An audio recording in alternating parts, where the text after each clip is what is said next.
यहाँ आपको अपडेट करेंगे। वजीर आला खैबर पख्तूनख्वा ने वाजे किया है कि वो अदालतों का एहतराम करते हैं। उनके खिलाफ झूठे केस बनाए गए हैं। PTI का जलसा 8 सितंबर को होगा। किसी ने मना किया तो फिर सब देख लेंगे।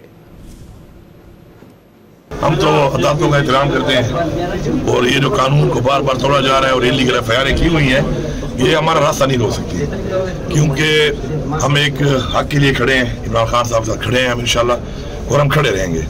और जलसा जो है ये तो होना ही होना है, और जलसे के रुकावट अगर ये बनेंगे तो इंशाल्लाह फिर तमाशा आप देखना कि हम करते क्या है। सीएम साहब, बड़े करप्शन के इल्जाम लगाए जा रहे हैं, बदनाम किया जा रहा है हमारे। कौन लगा रहा है? ये अपोजिशन वाले और जो मुखालिफिन हैं। गवर्नर खैबर पख्तूनख्वा कहते हैं कि फैसल अमीन साहब जो है वो सूबा चला रहे हैं और कहते हैं आप अक्सरियत भी को गए हैं, ट्रांजिट बिल हो जाए उसके बाद आप फिर बात ये ये जो बैठा हुआ है ना, गवर्नर ये पर्ची पे ये चाहता है मैं इसका नाम लूं और इसकी कोई हैसियत बने और ये फिर बोले, तो मैं इसको हैसियत देना नहीं चाहता हूँ।